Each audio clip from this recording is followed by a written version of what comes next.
Primeiramente, queria dizer que estou muito feliz de estarmos aqui reunidos, em especial para tratar deste tema do autodescobrimento, esta perspectiva entre a psicologia e a doutrina espírita, que tanto traz um acréscimo para os nossos olhares e nos ajuda a um aprofundamento daquilo que nós chamamos de transformação moral. A nossa proposta não é de um estudo psicológico, embora a gente vá falar de termos psicológicos, vamos nos utilizar de Freud, de Carl Gustav Jung, que foram psicanalistas, psiquiatra, Freud foi neurologista. O objetivo não é fazer um estudo da psicologia, e muito menos um curso de psicologia, e sim um estudo da doutrina espírita. Mas a doutrina espírita pode ser estudada por diferentes vieses. O viés médico vai permitir a gente chegar a algumas conclusões. O viés pedagógico chegar a outras conclusões. O viés filosófico vai fazer com que a gente olhe e atente para outras coisas. E o viés psicológico que Joana de Ângeles nos propõe, nos ajuda a chegar em algumas outras conclusões e trabalhar de alguma maneira que nós acreditamos seja um tanto mais aprofundado no sentido da transformação moral. Porque o que nós entendemos até agora é que a doutrina espírita, ela nos trouxe um direcionamento, trazendo a dimensão do bem e do mal pela perspectiva das leis divinas, mostrando o objetivo de estarmos na Terra, o que nós estamos fazendo aqui. Ela nos mostrou para onde nós temos que caminhar. E nós já temos muita clareza de para onde caminhar. Mesmo quando nós não estamos caminhando para lá, a gente sabe que não está caminhando, algo pesa dentro da gente, sinaliza que a gente não está no caminho certo, porque nós já temos clareza dos objetivos a serem atingidos.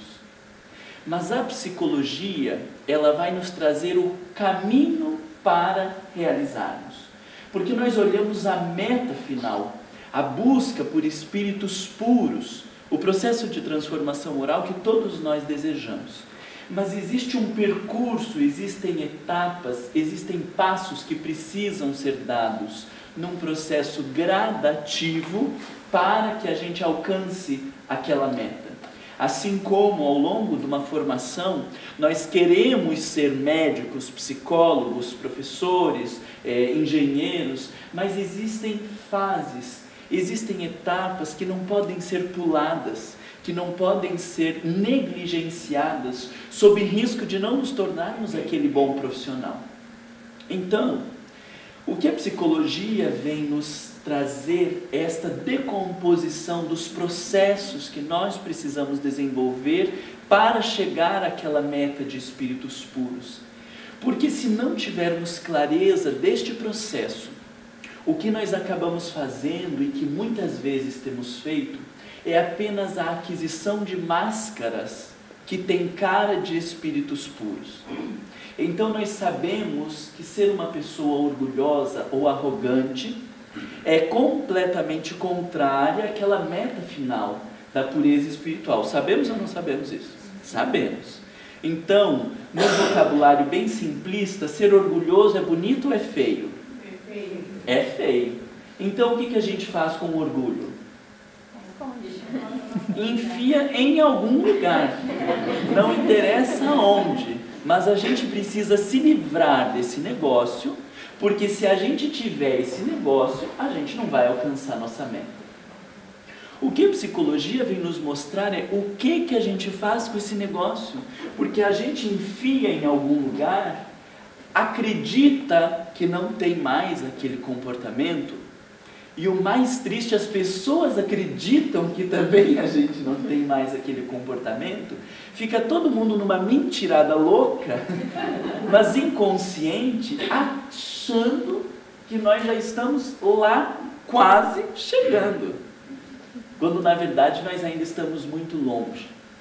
Então a psicologia, ela vem nos mostrar o lugar existencial que nós estamos, Ou melhor, a doutrina espírita nos traz isso, depois se der tempo eu vou falar para vocês, a partir do Evangelho, capítulo 3, há muitas moradas na casa de meu Pai. Nós temos clareza do lugar existencial que nós estamos, e a psicologia vai explicar melhor estas coisas e vai nos trazer recursos para um processo, porque transformação moral não é tirar uma coisa e colocar outra. Nós dizemos reforma íntima, como se reforma uma casa. E aí eu tiro um mês de férias, estabeleço com um arquiteto como que eu quero as coisas, quando tem dinheiro, não é quando tem dinheiro dá para fazer. Mas pensando na condição ideal, eu estabeleço com um arquiteto como que eu planejo as coisas, saio de férias e eles tiram tudo aquilo do jeito que está, e quando eu chego a casa está nova, linda e maravilhosa. E aí o termo reforma íntima, ele fica até um tanto estranho, porque nós não temos como nos reformar. Tira esse negócio, coloca um outro, tira um outro e coloca. Isso que nós chamamos muitas vezes de reforma íntima, está na esfera das máscaras, ou das personas. Eu já vou me adiantando, porque a gente não vai ter tempo de trabalhar os conceitos, então o que der para já ir colocando agora, eu já vou colocando agora para facilitar um pouco para vocês. Então a psicologia, ela vem nos dizer que nós construímos máscaras. Uma máscara de uma pessoa calma. Porque eu sei que aquela coisa agitada, afobada, as pessoas olham e dizem, nossa, mas como você está desequilibrado, agitado. E aí eu vou aprendendo a me conter, porque aquela coisa agitada, eu sei, entre aspas, que é feia. E aí eu vou me contendo, e eu sinto aquele impulso, aquele negócio, mas eu vou aprendendo a controlar o meu corpo, e aparentemente me torno uma pessoa calma. E aí tem gente que diz, meu Deus, o Marlon é uma pessoa tão calma, ele coloca a mão bem bonitinha uma com a outra, ele fala de maneira pausada, ele tem uma voz assim, aquela pessoa.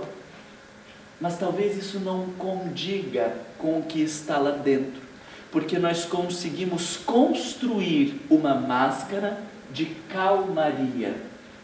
Não necessariamente a nossa alma vive esse estado de calmaria. Eu sou uma pessoa raivosa, mas raiva é bonito ou é feio no movimento espírita? Horroroso. Espírita não tem raiva.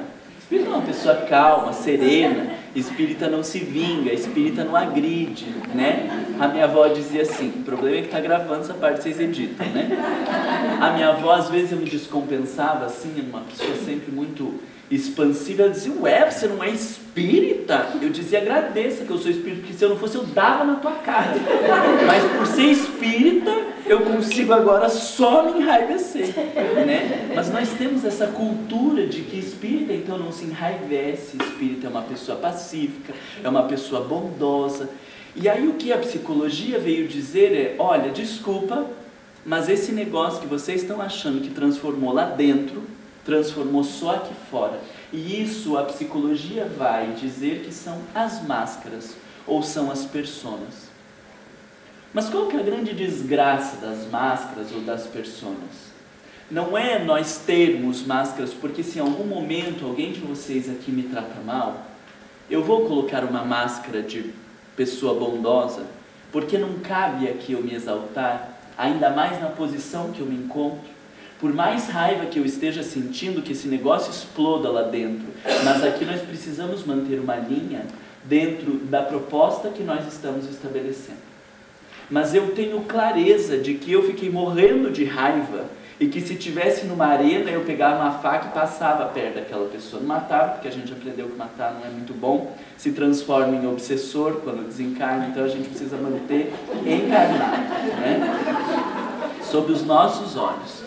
Então, eu preciso ter clareza de que aquilo ali me machucou, de que aquilo ali me irritou e que eu sinto esse impulso agressivo ou essa coisa, talvez um tanto vingativa. O problema das máscaras, Carl Gustav Jung vai nos explicar, é quando nós afivelamos a nossa cara e nós acreditamos que somos aquela máscara. Então, depois do seminário, alguém me diz, nossa, Marlon, Edjane vai dizer, desculpa, queria te pedir desculpa, aquela moça lá é muito desequilibrada, ela sempre atrapalha. Nós vamos pedir, imagina, já estou acostumado com essas pessoas, né? Não há problema.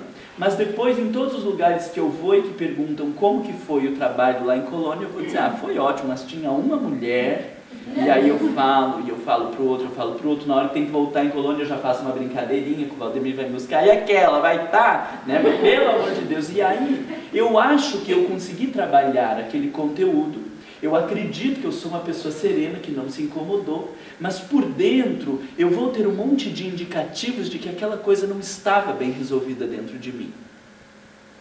O grande problema na questão do autodescobrimento é que se eu não estiver disposto a investigar o que está acontecendo lá dentro de mim, não há ninguém de fora para dentro que vá fazer com que eu identifique.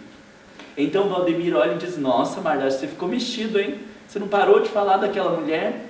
Imagina, estou usando só de exemplo das pessoas desequilibradas, das pessoas que têm problema. E ali está todo fel de negatividade, de agressividade, num discurso bem bonito, numa coisa bem equilibrada, aonde eu não reconheço que eu fiquei com raiva, eu não consigo lidar com aquela minha raiva, porque eu estou preso à ideia de um bom espírita, de um palestrante equilibrado, que mantém a linha frente a todas as adversidades da vida e que não se abala com nada. Estão conseguindo entender um pouquinho a nossa linha? A psicologia, ela vem trazer instrumentos, ou vem nos esclarecer posturas, para que a gente consiga fazer esta descoberta. Porque não há ninguém de fora para dentro que vá nos apontar estas pendências emocionais e que a gente vá conseguir, de uma hora para outra, reconhecer. Então, como eu disse, aí o Valdemir diz, Marlon, mas pensa, olha só a raiva que você está sentindo, dá para sentir essa energia. Imagina, isso não é nada, está tudo ótimo. E não há quem vá falar, que vai me fazer identificar que eu estou com esta persona de bondoso, mas que a minha alma não condiz com essa realidade. E a psicologia então vem para nos ajudar a perceber a diferença de estarmos usando máscaras e de estarmos de fato encontrando com as nossas emoções. Mas por esse viés dessa introdução que eu estou fazendo para vocês, vocês conseguem compreender por que é muito fácil não gostar desses estudos psicológicos? Porque é muito fácil a gente olhar para os textos de Joana de Ângeles e dizer, esse não é para mim. Ou muitas vezes a gente diz que é muito difícil. Obviamente ela tem um vocabulário que é muito mais amplo do que o nosso vocabulário, né? Em 1600 ela já era considerada um ícone da língua hispânica. Obviamente que uma pessoa como essa, com o domínio das letras, da medicina, das ciências, não só da época, mas da atualidade, ela não vai falar como Marlon fala, pelo amor de Deus, que mediocridade nossa. Querer que ela fale como André Luiz fala, querer que ela fale como Manuel Flamengo de Miranda fala, sem nenhuma desconsideração por estes espíritos que trazem materiais importantíssimos para nós. Mas nós estamos falando de alguém que tem domínio da astronomia, de medicina, de psicanálise, de psiquiatria, de filosofia, desde os pré-socráticos até a filosofia moderna, e a gente quer que fale como? Como alguém que está sentado num café, numa conversa informal? Não, obviamente que não. Antes de nos trazer o material da psicologia, Divaldo Pereira Franco fala que Joana de Ângeles passou 50 anos no plano espiritual estudando psiquiatria, psicologia e psicanálise. E a gente sabe que 50 anos no plano espiritual estudando é algo muito maior que 50 anos nós aqui estudando, né? Mas vocês imaginem uma vida de 50 anos dedicada ao estudo da psicologia e da psicanálise, o quanto que essa pessoa já sabe. Aí nós imaginamos um espírito de tal envergadura moral que é Joana de Ângeles, que já estava colaborando ao tempo em que Jesus esteve encarnado, e que depois de todo esse tempo foi se aprofundando no domínio das ciências, se especializa em psicologia e em psicanálise, para nos trazer um conteúdo profundíssimo, e a gente diz, é muito difícil de estudar. Não, não é muito difícil. A gente precisa dizer, eu sou ainda muito limitado intelectual e moralmente para compreender, e por eu reconhecer que sou limitado, eu vou me debruçar, nós vamos fazer grupos, nós vamos refletir juntos, nós vamos buscar recursos, porque esse material é extraordinário. Mas muitas vezes a gente pega o texto e nós não conseguimos entender, não é a composição daquela frase. Nós não conseguimos entender, é a profundidade, como um mecanismo de defesa. Porque se em algum momento eu conseguir compreender aquele negócio, vai ter um impacto direto na minha compreensão de quem eu sou. Sabe como criança, que em algum momento você explica um negócio e parece, eu digo, né? Eu tenho uma filhadinha, eu digo, ela se finge de desentendida, se finge de louca com 3 anos de idade, porque está indo no diálogo aqui que está ótimo. Aí quando você explica o negócio, você diz, tá, mas olha, pensa bem, isso aqui. Aí se finge de louca, fingiu que não ouviu e sai andando. E eu digo, muitas vezes a gente faz isso, né? A gente lê lá o texto, se finge de louco, que não é com a gente, sai andando, não entendi nada. Porque se eu entender, vai ter uma implicação direta no meu comportamento, na minha forma de me ver, na percepção que eu tenho a meu próprio respeito, a respeito do mundo. Então, muitas vezes, como uma estratégia egóica, a gente não quer entender, porque se entender vai ter uma implicação direta. Faz sentido isso que eu falo para vocês? Pesou um pouco, né? Vocês não acharam que vinham num sábado ensolarado de manhã para ouvir esse tipo de grosseria? Acharam que vinham? Não, né? Pois bem, mas feita essa introdução, a proposta que nós temos são muitas possibilidades de caminhos que a gente tem, porque o estudo do autodescobrimento é um estudo muito amplo. E aí nós vamos definindo um caminho pelo qual, um caminho que seja mais interessante para vocês.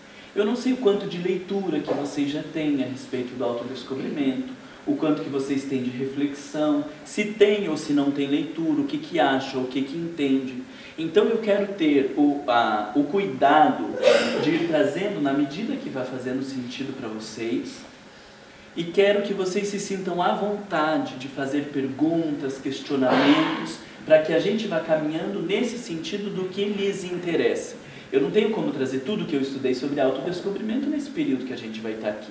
Então eu vou trazer alguns aspectos das coisas que eu já estudei em Joana de Ângeles e na psicologia, mas que seja aquilo que vá ao encontro da necessidade de vocês. Vocês estão se sentindo à vontade para fazer perguntas, questionamento, qualquer coisa assim? Eu sou meio abobado em alguns momentos, faço brincadeira, em outros momentos eu sou grosseiro, mas a intenção vai ser sempre boa, tá? Então, para a gente começar, eu quero fazer um exercício com vocês de contemplação. Oxe, travou aqui.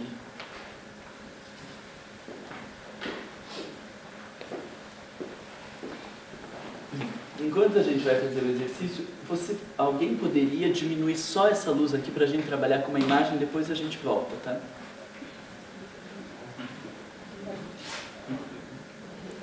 Eu quero trazer para vocês uma imagem para que a gente possa contemplar um tanto dessa imagem e possa ser tocado por essa imagem de alguma maneira. Bom, a hora que desce a minha vez para não ficar olhando. Essa daqui da frente. Isso. Daí depois tem uma imagem. Mas então deixa eu explicar primeiro para vocês a ideia da contemplação, porque essa é uma postura que nós precisamos ter para o processo de autodescobrimento. O autodescobrimento, ele não vai se dar em todo o seu potencial pela racionalidade. Não se dá pela lógica, pelo ego. O autodescobrimento tem a ver com um movimento de contemplação, de olhar sem julgamentos, sem críticas ou sem avaliação. Olhar deixando que aquela coisa que eu observo me toque.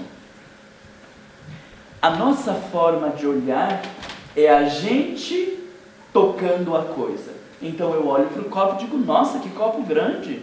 O que é esse material? É papelão? A gente lá no Brasil usa muito copinho de plástico. Então eu não estou permitindo que o objeto me toque.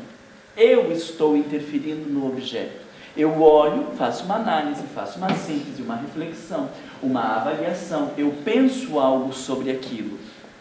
Este movimento quem faz é o ego. Tá? O ego é a nossa parte lógica, racional, que estrutura as coisas, que faz a relação de causa e efeito. E quando o ego por o ego fazer esse movimento, isso deixa claro o quanto que é impossível se conhecer a partir desse movimento. Porque o ego vai fazer sempre um movimento para manter-se no poder. Um movimento de justificativa. Então, quando eu me desequilibro, vamos pegar o exemplo lá de alguém que me tratou mal aqui, eu me irrito. Qual é a análise que o ego vai fazer? Nossa, aquela pessoa é desequilibrada. Porque se ela for desequilibrada, eu continuo me mantendo no status de um palestrante equilibrado, maravilhoso, que eu acredito que eu sou. Quando o meu filho, eu coloco as regras, o meu filho não funciona dentro daquelas regras, eu perco a cabeça e bato no meu filho, eu vou ter que olhar como eu sou uma pessoa impaciente, ou eu vou dizer, o meu filho me tira do sério. O ego faz essa interpretação, o meu filho me tira do sério. Eu sou sério, eu sou equilibrado, eu sou maravilhoso, e o meu filho me tira. É o ego olhando para a situação, fazendo uma avaliação e dizendo o que é aquilo. E sempre que o ego fizer esse movimento, ele vai colocar a causa e a problemática aonde? No outro, lá fora.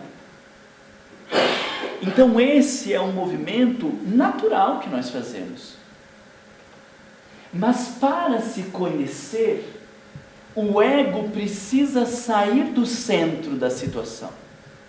Se conhecer, nós poderíamos agora fazer uma definição bem reducionista de que se conhecer quer dizer enxergar as coisas que extrapolam ao olhar do ego. E muitas vezes o autoconhecimento quer dizer confrontar-se com aquilo que colide com o ego, que não satisfaz, que tira o ego do poder, que tira o ego do status, do centro.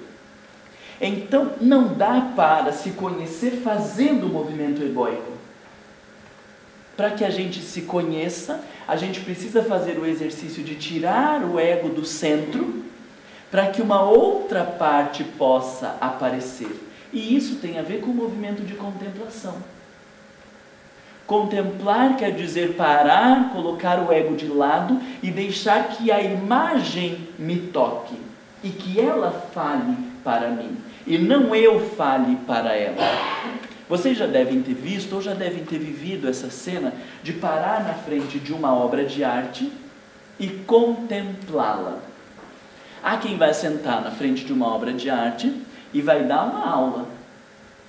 Ah, porque aqui ó, o traço de Rembrandt, não sei o que, porque faz isso, faz aquilo, e aí eu estou todo dentro da lógica, numa análise egóica daquela situação. Contemplar, falando de uma obra de arte, seria sentar à frente desta obra de arte e tentar sentir o que ela me fala. E aí eu paro na frente daquele quadro e vou deixar que aquela imagem me fale alguma coisa. Só um pouquinho. Vou contar para vocês uma experiência que eu tive que foi tão interessante, apesar de que eu já não lembro como que é o nome do dia lá da igreja. Que tem as línguas de fogo que eles falam, é do Pentecostes. Eu fui uma vez no Museu do Louvre e tem uma imagem imensa, tinha uma imagem imensa do Pentecostes, mas imensa. Eu sentei na frente daquela imagem e já tinha estudado sobre o Pentecostes, já tinha ouvido falar sobre o Pentecostes, podia ficar ali olhando e dizendo, porque o Pentecostes, porque não sei o quê, porque o autor queria dizer isso, queria dizer aquilo, é tudo ego falando. O autor queria dizer isso, queria dizer aquilo, queria falar. E aí, num momento, eu deixei tentar ser tocado por aquela imagem. E aquilo foi tão interessante, porque eu cheguei a um monte de conclusões ou de percepções que não tinham nada a ver com os meus estudos. Porque os estudos e as análises que eu tinha feito eram análises todas puramente egóicas. E aquele negócio me tocou de tal forma e me fez pensar aspectos da minha vida que eu nunca tinha pensado. E eu estou compartilhando com vocês porque ali eu acho que foi a primeira experiência significativa que eu vivi de contemplação, de perceber a diferença do que é o ego olhar para uma coisa, dizer, falar, analisar, supor, induzir, e o que é deixar que esta coisa nos toque. Eu posso olhar para uma flor e contemplá-la. O que seria olhar para uma flor sem contemplar? Ah, a flor tem 5 pétalas, meu Deus, branquinho, né? Mas tem um tracinho rosinha. Do que será isso? Daí eu vou pensar no engenho, no não sei o que, no não sei o que, e fico analisando aquela flor. Mas eu posso contemplar aquela flor e deixar que ela me toque. E, por exemplo, no exercício de contemplação, eu olho para aquela flor e aí eu sinto o quanto que ela está conectada ao chão e de alguma maneira conectada a toda aquela natureza, e me sinto conectado a tudo aquilo ali, percebendo de que modo Deus conseguiu organizar todas essas coisas e manter todas conectadas. E aquilo me toca de um jeito porque eu naquele momento me senti parte da criação. O ego é incapaz de fazer isso. Entendeu?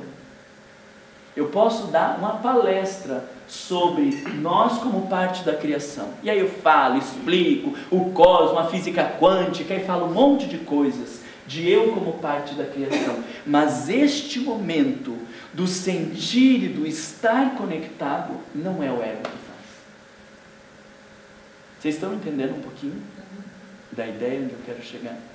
Então, a gente vai fazer um exercício de contemplação, mas ao mesmo tempo eu estou me detendo nisso para falar para vocês que a contemplação é um instrumento importante para o autodescobrimento. Na hora que alguém me diz, Marlon, você é orgulhoso, eu vou poder olhar para essa imagem, o Marlon orgulhoso, de maneira egóica ou de maneira contemplativa.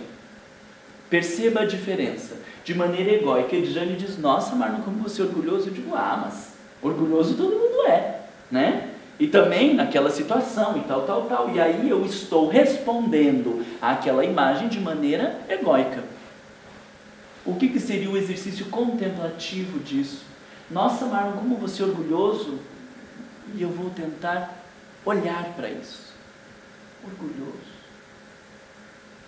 Em que momento você viu assim que eu era orgulhoso? Porque ali você interrompeu a pessoa, não deixou ela falar, daí o outro foi falar, não deixou ela falar. E aí eu vou olhar para esta cena, o Marlon não deixando aquela pessoa falar, e depois o Marlon não deixando o outro falar, e vou contemplar essa cena. E vou deixar que ela me toque. E vou sentir algo a partir disso, que não é um raciocínio. Porque o ego racional vai dizer também, mas tinha tão pouco tempo. Daí eu precisava cortar as pessoas para falar. E aí eu vou ter um monte de justificativa de por que eu cortei todo mundo e fiquei falando. Mas se eu conseguir contemplar esta cena, talvez eu chegue a conclusões que o ego jamais chegaria. Diga-se de passagem, é muito provável que eu chegue a conclusões que confrontem com o próprio ego. É verdade, né? Eu estou olhando ali, quando eu olhei para aquela cena, de eu interrompendo essa mulher, e depois eu interrompendo a outra, parece que começou a vir um monte de cenas na minha cabeça, das vezes que eu não dou espaço para as pessoas falarem, e sabe que eu senti assim, como se eu me achasse um rei, que eu que tenho que falar o tempo inteiro, e que eu fosse melhor do que as pessoas. Este é o exercício de contemplar-se. Esse é um exercício de conhecer-se, que o ego não vai conseguir fazer. Vocês percebem a diferença de uma postura egóica ou de uma postura contemplativa? Esse contemplativo, então, vamos trazer mais um conceito psicológico para ajudar vocês. Isso aqui seria o olhar pelo viés do ego, e isso aqui seria olhar pelo viés do self. O self, ou o si mesmo, ele é a parte divina que organiza todo o nosso sistema. E o ego é uma pontinha pequenininha que quer se intrometer e governar todo o sistema.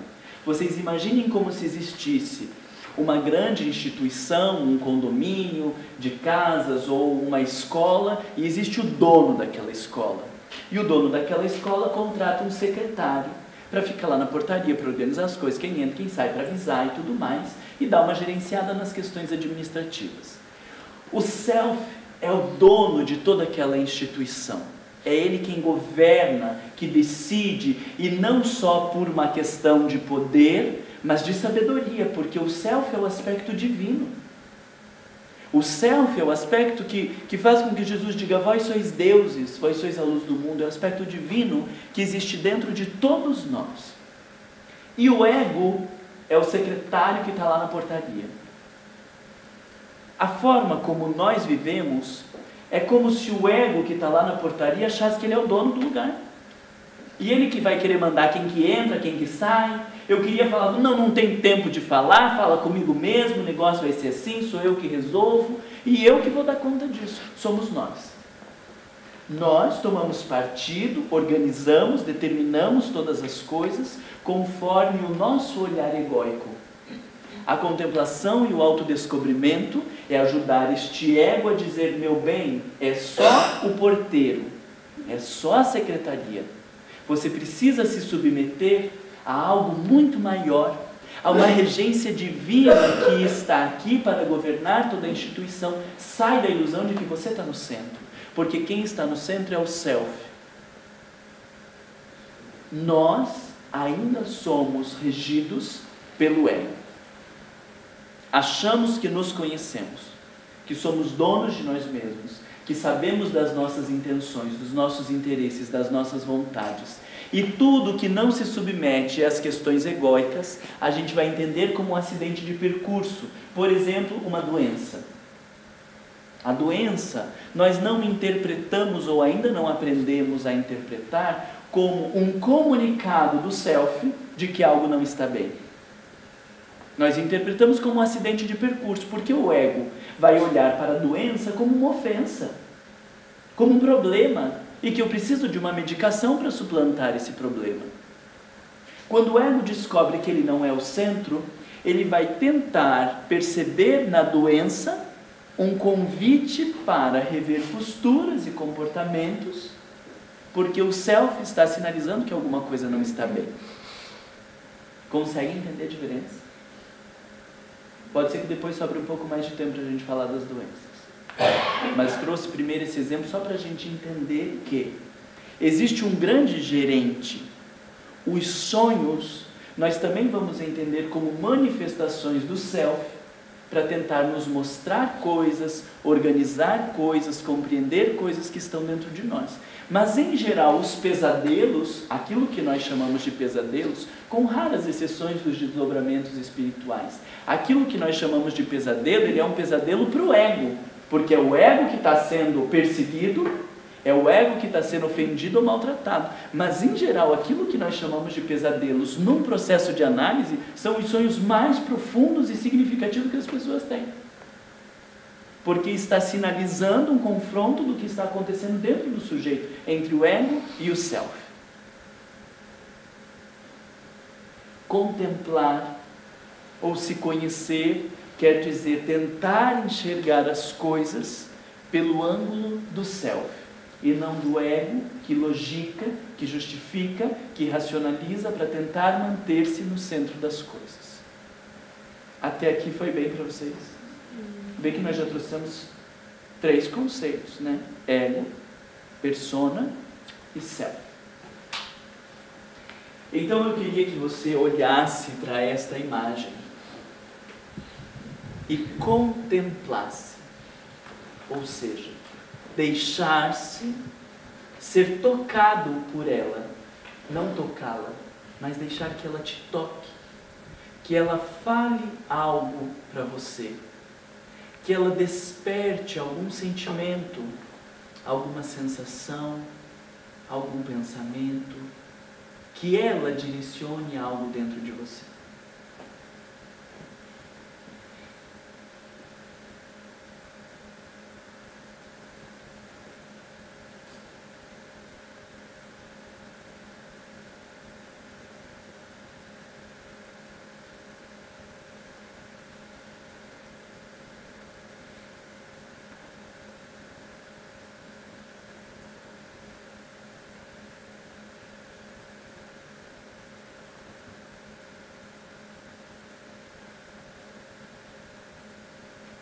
Conseguiu sentir algo, perceber algo. Alguém gostaria de compartilhar? Agora vem a minha parte ousada, que assim, eu não sei o que vocês vão falar, mas eu tenho certeza de que o que vocês vão falar tem a ver com o processo de autodescobrimento. E aí vocês vão falar e a gente vai tentar relacionar o que vocês vão falar com o autodescobrimento. É ousadia, né? Diga lá. Diga. Eu olhei a imagem, né? E o que me chamou a atenção foi esse foco da luz, né? E quando eu olhei para o foco da luz, eu vi na minha consciência como se isso, na minha consciência, trouxesse a luz do bom entendimento. Depois, quando eu percebi essa luz e vi isso, né, o que isso traria para mim, logo em seguida eu vi uma fileira de gente ali, logo depois, eu tomei vista. E quando eu olhava, eu comecei a ver trem, eu comecei a ver que tinha um monte de gente. E quando eu comecei a olhar para essas outras pessoas, eu já não estava mais olhando essas pessoas como eu olhava, mas devido a essa luz do bom entendimento, eu ia olhar essas pessoas como divino. Deseja que eu veja que eu cresça e como é que eu devo proceder no bem com essas pessoas. Ótimo. Então, você está trazendo, né, o sol, a gente poderia, em sonhos, mas não só em sonhos, em vários momentos, o sol é uma representação do self, né, do aspecto divino. E aí é muito legal isso que você traz, que eu acho que é nesse sentido do que estávamos falando, de que olhar por um ângulo vai ser diferente de olhar por este aspecto divino, né? O meu filho, eu posso olhar pelo aspecto egóico, ou posso olhar pelo aspecto divino. Um problema, uma dor ou um sofrimento, eu posso olhar pelo aspecto egóico, ou posso olhar pelo aspecto divino. Muitas vezes o processo da psicoterapia ou da análise não é resolver os problemas das pessoas, mas justamente mudar este olhar, porque na medida que eu enxergo outras coisas, naturalmente eu vou ter outras atitudes. Não precisa pensar como fazer, as coisas vão acontecendo naturalmente. Se eu olho pelo olhar do ego, eu tenho algumas reações. Quando eu olho estas pessoas, né, que compõem a nossa vida, ou as pessoas com as quais nós nos relacionamos por um outro olhar, nós vamos naturalmente ter comportamentos diferentes. Eu não preciso planejar ser uma pessoa paciente, eu não preciso planejar ser uma pessoa humilde, eu não preciso planejar uma mudança de comportamento, porque todo planejamento de mudança de comportamento é em alguma instância egóico. Eu preciso olhar por este ângulo, por esta luz, e na medida que eu olho por esta luz, eu vou chegar a conclusões que às vezes a gente até se assusta, né? Como você diz, daí já não era mais aquilo, né? Daí já é outra coisa que a gente está olhando. Consegue entender um pouquinho disso assim? Faz sentido para vocês isso? Diga. Se eu entendi bem o que você explicou, o self seria então sempre algo positivo, nunca existiria o self negativo. Depende por qual ângulo. O self é o aspecto divino, né? Eu imaginei que o ego teria o aspecto negativo e o self sempre o... Não vamos fazer assim, porque o ego é melhor a gente pensar como algo neutro. O ego é uma manifestação neutra. Mas quando ele funciona apenas em função de si mesmo, ele se tornou negativo. E daí nós vamos dizer das manifestações egóicas doentias, ou das manifestações egóicas pervertidas, das manifestações egóicas adoecidas. Mas quando o ego se submete à vontade do self, então é uma postura do ego, mas ele está submetido à vontade do self. Então, um aspecto divino. Vamos dar um exemplo. Eu estou numa relação com um marido extremamente agressivo, mas aprendi a suportar, vou dando conta, respeito àquela pessoa e a gente vai convivendo. Mas em determinado momento, ele decide agora que ele quer me trair, que vai trair, ou a minha esposa que vai trair, porque não é só homem que trai, né? Tem muita mulher que trai também. A mulher agora decidiu que vai trair, eu converso e digo, meu Deus do céu, mas o que a gente pode fazer? Vamos procurar uma psicoterapia? Não tem mais psicoterapia, vamos ficar aqui porque eu não quero ter que ficar dividindo dinheiro, mas o negócio é o seguinte, eu vou ter relação com outras pessoas também e quero levar a vida desse jeito. Ok, então eu não vou mais ter relação. Não, comigo você também vai ter relação. Tá, mas então a gente vai usar camisinha. Não, não vai usar camisinha, vai sempre do jeito que for. Uma pessoa que se submete a essa situação é louca, porque ela vai acabar doente. Ela vai pegar alguma doença, muito provavelmente. Nesse momento, quando eu digo, opa, então parou, agora eu vou cuidar de mim, isso é uma manifestação doente ou adoecida? É adoecida ou saudável? Saudável. E é uma manifestação egóica, mas não egóico no sentido pejorativo. Eu estou pensando em mim e me preservando e me cuidando. Mas diferente de estamos num casamento e eu sou uma pessoa gastadeira e ele ou ela é uma pessoa reservada e que guarda dinheiro. E daí para eu estar com aquela pessoa, eu tenho que parar de gastar um pouco. Eu vou parar de gastar? Imagina! Eu vou gastar tudo que me dá na telha, eu vou fazer, eu sempre vivi assim, por que agora, depois do casamento, eu vou ter que mudar? E aí eu não aceito mudar, e daí eu resolvo me separar. Manifestação egóica saudável ou doentia? Doentia. Porque o ego, apenas em função de si mesmo, sem disponibilidade para uma mudança, sem conseguir enxergar algo maior, é uma manifestação doentia. Então veja que as duas manifestações são movimentos do ego, mas um é um movimento saudável e o outro é um movimento doente. Então a gente não pode dizer que o ego seja puramente adoecido. Mas o ego, quando está pautado apenas na materialidade, nos seus próprios interesses, ele vai ter manifestações adoecidas. E quando o ego consegue se submeter ao self, ao seu aspecto divino, ele então terá manifestações saudáveis e divinas. Olha o exemplo de Paulo de Tarso quando ele diz, eu vivo. Ele está falando da presença do ego. Eu vivo, eu escolho, eu determino o meu comportamento. Eu vivo. Mas não sou eu quem vive, é o Cristo que vive em mim. Então eu escolho o meu comportamento, e a minha escolha é me submeter à vontade do Cristo. Não é uma anulação do ego, não é o não ter vontades, não é o não ter desejos. É uma pessoa humilde, ou uma pessoa egoicamente equilibrada, não é o sujeito que se diz, e aí, o que vamos comer? Ah, não sei. Você quer isso aqui? Não, tanto faz. E onde você quer ir? Ah, não sei. E o que você vai fazer de faculdade? Ah, tanto faz, meu pai queria que eu fizesse isso. Ah, e daí, onde você vai? Ah, tanto faz. Isso aí não é uma pessoa humilde. Tira da gravação, isso é uma pessoa retardada. Não consegue fazer escolhas, não consegue pensar e planejar. Então isso, a gente confunde humildade, né, com ausência de vontade. Humildade não tem nada a ver com ausência de vontade. Eu vivo. Eu escolho, eu penso, eu organizo, mas eu escolho me submeter à vontade do Cristo. Egoicamente falando, existe ali o ego e ele vai viver de acordo com as mensagens do self. É o momento que a gente para em casa, teve um comportamento um tanto inadequado lá no centro espírita.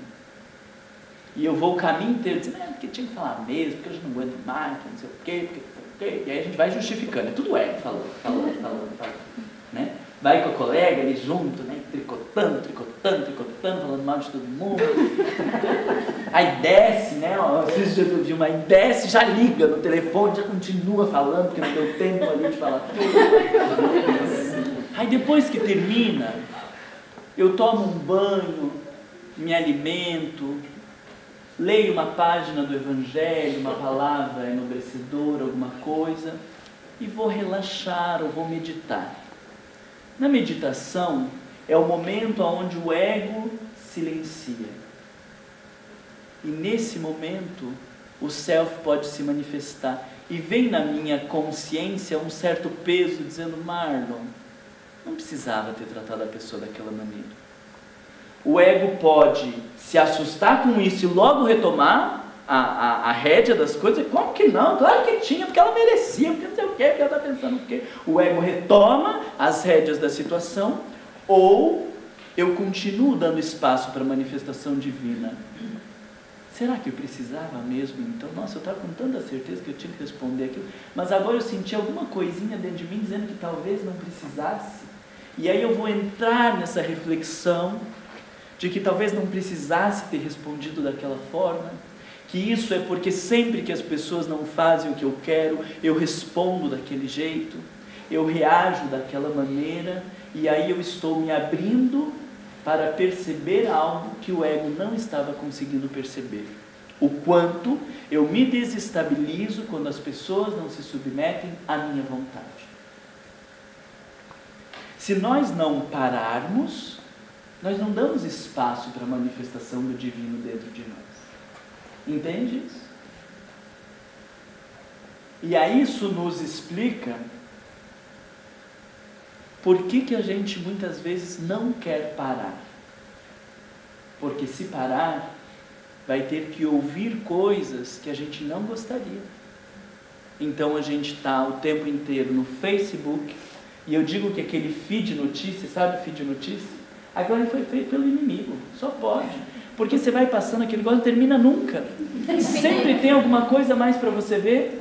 Até o horário que você tiver outro compromisso, tem alguém para você ver alguma coisa, e daí você clica no fulano, que abre para o Beltrano, e aí se você clicar num videozinho, já vai abrir uma lista de outros vídeos para você ir vendo. Aquilo ali é feito pelo inimigo, porque você não consegue tirar um segundo livre se você der espaço para o WhatsApp, para o Facebook. O WhatsApp também disse que foi tomado pelo inimigo agora, porque vocês viram aquele negócio do status? Já viram que tem um status no WhatsApp? Vocês atualizem para ver. Tem as mensagens que a gente manda, mas quando você não tiver nada para fazer e não quer ouvir o que o self tem para falar, tem um tal do status. Aí você clica ali no status e aí ele vai colocar as fotos que ficam 24 horas de todos os teus amigos que atualizaram uma foto. Então eu vou aqui, coloco uma foto lá não sei onde, fica 24 horas.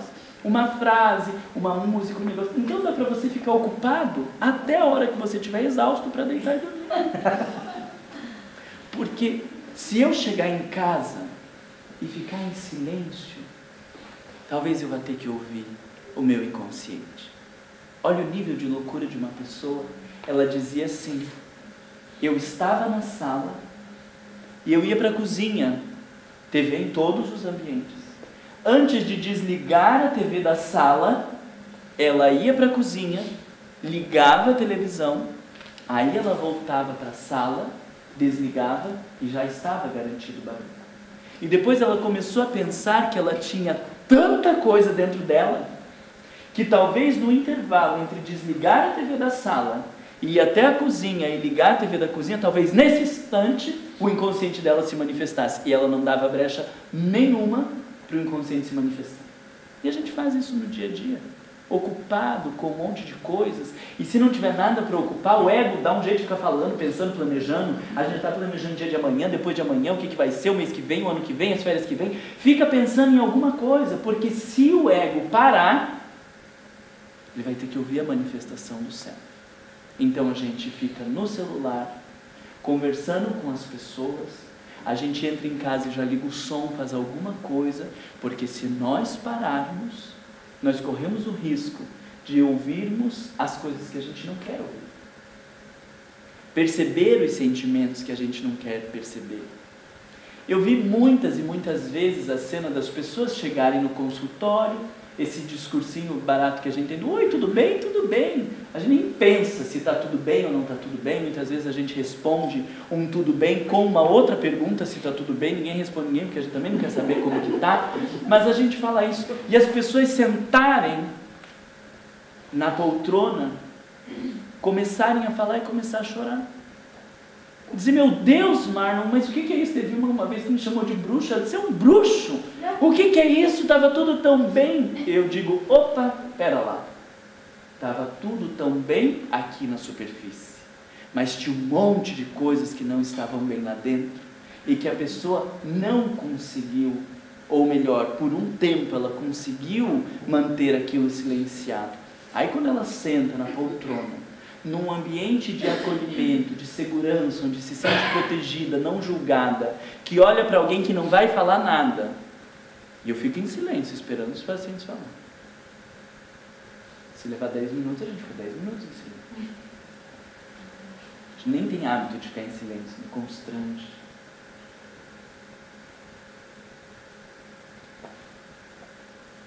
Tá vendo? Todo mundo quase começa a rir. Porque fica um pouquinho em silêncio. Aí para e emerge um monte de coisas que estavam ali. Isso é a diferença de ter uma vida regida pelo ego ou uma vida regida pelo céu.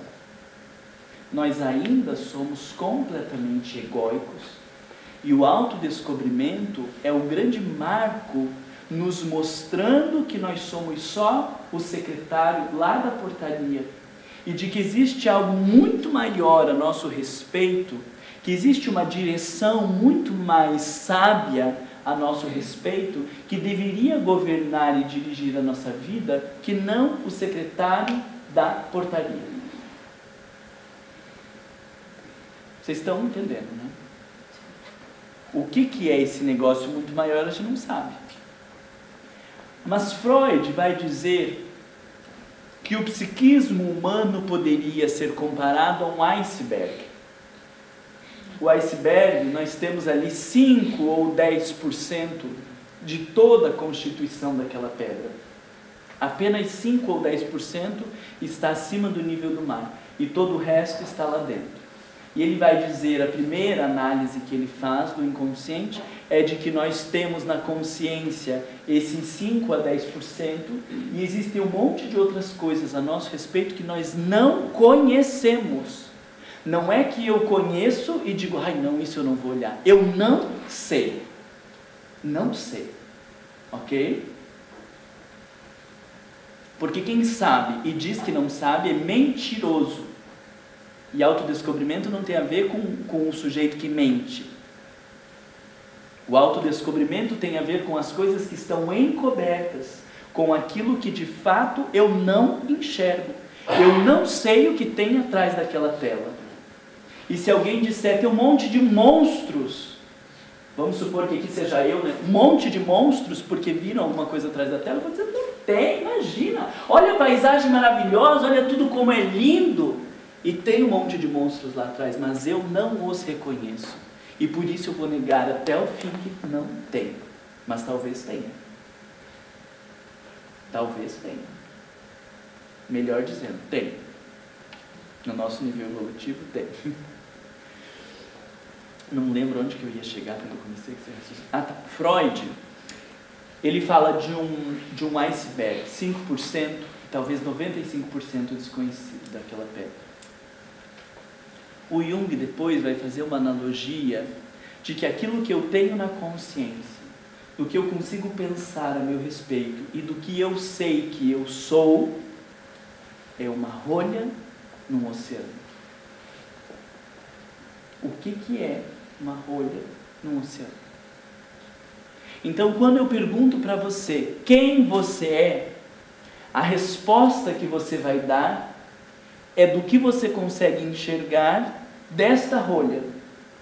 Mas você é todo o oceano. A resposta que você vai dar é só daquele pedacinho da rolha. Mas nós somos todo o oceano. Vocês estão entendendo a dificuldade? Quando eu vou dizer quem eu sou, e quando ela me diz, nossa Marla, você é assim ou você é assado, ou quando a vida me fala, quando eu leio um livro, digo, assim eu não sou. Eu estou olhando para a rolha. Mas talvez exista um conteúdo muito maior a meu respeito que eu não enxergo, mas que eu sou.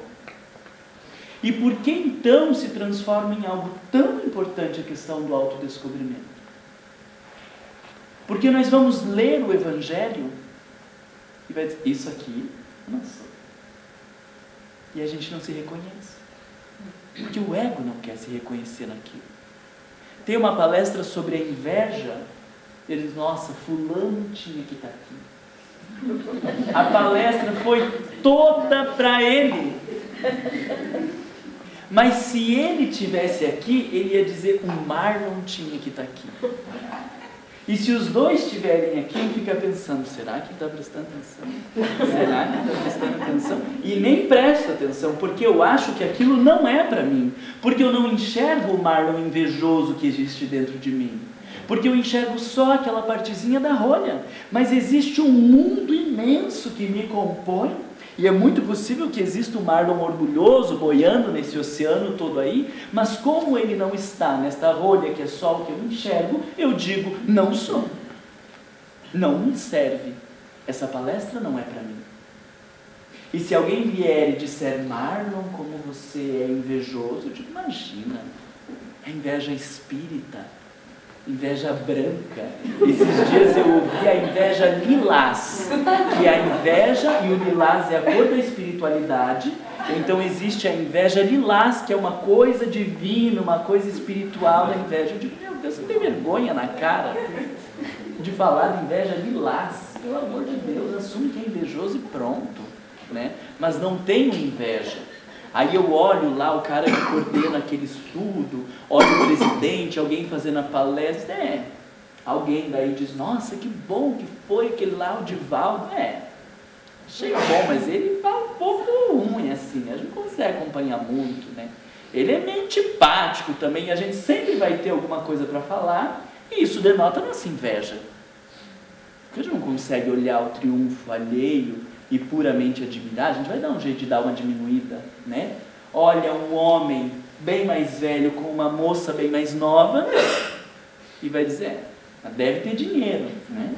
A gente não pensa que pode ser uma pessoa interessante, uma pessoa experiente, uma pessoa afetiva.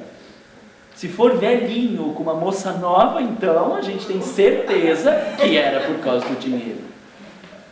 Porque eu não consigo pensar que aquele velhinho possa ser alguém muito mais interessante do que eu. E obviamente que é, porque eu estou cuidando da vida de todo mundo, e ele talvez não esteja cuidando de todo mundo. É claro que ele é uma pessoa muito mais interessante que eu, mas eu não consigo olhar para esse aspecto, porque o ego vai sempre fazer um movimento de autodefesa. Então, ao invés de eu olhar e pensar que eu não sou uma pessoa interessante, eu digo, deve ter dinheiro. Fizemos a mesma faculdade. E aí eu encontro, depois de 10 anos, um cara super bem financeiramente. O que eu vou dizer? Deve ter se envolvido com política, deve ter feito alguma coisa, porque eu não consigo olhar e pensar que eu não fiz as mesmas escolhas que aquela pessoa. E aí eu vou ter que me admitir invejoso, eu vou ter que me admitir falho, eu vou ter que me admitir impreciso, eu vou ter que me admitir um monte de coisas que eu não consigo. Então, eu fico só retido naquela rolinha e saio atacando o mundo todo à minha volta, para não precisar enxergar as coisas que me compõem. Olha como a gente é estratégico, né? Faz sentido esses exemplos que eu trouxe para vocês? Vocês já assistiram alguma palestra pensando que ela era para outra pessoa? Confessa aí, né? E agora, você estava nessa palestra pensando que era para outra pessoa? Olha lá. Meu Deus, já é 15 para o meio-dia. Né? Só uma perguntinha, posso? Na paisagem, eu acho que eu sou meio egocêntrica, porque eu não vejo muita coisa. Eu vejo o reflexo do barco na areia, e eu acho que ali o reflexo do barco mostra muito mais do que é o barco, porque o barco está em cima. A gente está vendo ele ao contrário. Talvez porque eu vejo isso, porque talvez eu pinto um pouco, então talvez seja isso. Um olhar diferente. Né? Eu não vejo, eu vejo o reflexo, né? A parte de baixo é a mesma de cima, mas em cima a parte de baixo tem mais coisas. Mas olha que interessante isso que você fala. Porque você está falando da sombra ou do reflexo que permite enxergar talvez muitas coisas a partir do que faz enxergar muitas coisas do barco. Isso aí, para a gente pensar em termos do olhar psicológico, é fantástico o que você trouxe. Por quê? Porque muitas coisas a nosso próprio respeito, nós só vamos enxergar enxergando a sombra. Vou dar um exemplo para vocês. Uma mulher puritana. Falei isso ontem à noite, mas não tinha muita gente de ontem à noite aqui, né? Uma mulher puritana. Sabe o que é mulher puritana?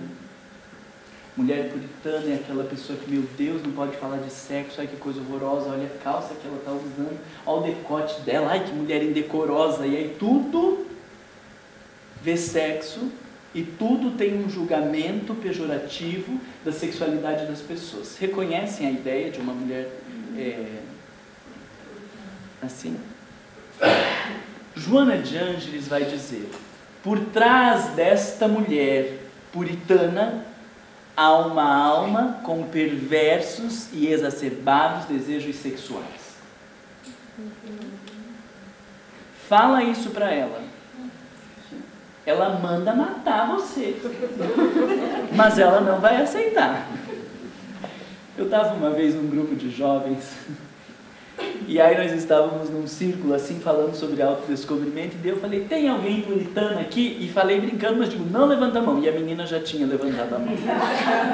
Eu falei: eu não vou poder falar então, porque eu acho que é muito pesado. Disse: não, pode falar. Eu digo: não, gente, acho que é uma questão de educação e tal, acho que é melhor não falar, porque é uma questão muito pessoal, tal.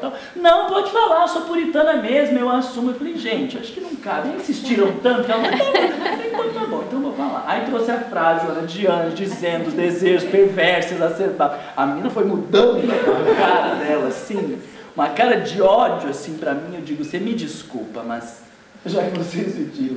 Então, veja, porque é extremamente constrangedor, porque aquela pessoa puritana, ela tem certeza que ela não precisa de sexo, que ela é a pessoa mais pura e mais bem resolvida na área da sexualidade. Mas pelo sintoma puritanismo, que é o aspecto sombrio, nós conseguimos enxergar que há desejos sexuais dentro dela. Então, muitas vezes, pelo reconhecimento da sombra, é que o sujeito vai se conhecer. Nossa, o Marlon falou daquele negócio da puritana. Eu não acho que eu seja uma pessoa puritana, mas o tempo inteiro eu estou cuidando da sexualidade dos outros. É muito provável que eu esteja falando dos meus conteúdos sexuais. Porque a puritana, ela quer eliminar a sexualidade da sua volta para não precisar entrar em contato com a própria sexualidade. Então, sozinha, a pessoa entrar em contato com a sua sexualidade talvez seja muito difícil, mas pelo aspecto sombrio, talvez seja mais fácil ela reconhecer. Quando eu digo: eu tenho um nojo de pessoa que gosta de se aparecer, dá uma irritação, contempla. Às vezes o que a gente critica nos outros Às é o que a gente não, mais meu bem. precisa mudar. Sempre. Então contempla, porque se eu fizer uma análise pelo ego, eu vou dizer: não tem nada a ver comigo não, é porque essas pessoas são chatas mesmo, é porque são muito difíceis, gente arrogante, não sei o que, e eu tenho um monte de justificativas. Mas se eu conseguir contemplar aquela cena, eu vou dizer: gente, mas não é, Mário, que lá no fundo talvez você gostasse de ser bem daquele jeitinho. Às vezes a raiva que a gente tem das pessoas, eu vou falar uma frase que é muito linda. Às vezes a raiva que a gente tem das pessoas é como se a gente dissesse assim: desgraçado, como que ela tem coragem de ser assim e eu não tenho? Como que ela tem coragem de sair com uma saia dessa porque eu não tenho coragem? Como que ela tem coragem de ser tão clara e de falar as coisas? Como que tem coragem de se expor? Como que tem coragem de falar dos sentimentos? Só que como eu não tenho coragem disso e eu não consigo me confrontar com esses meus conteúdos, eu combato nos sujeitos lá fora. Isso se chama projeção.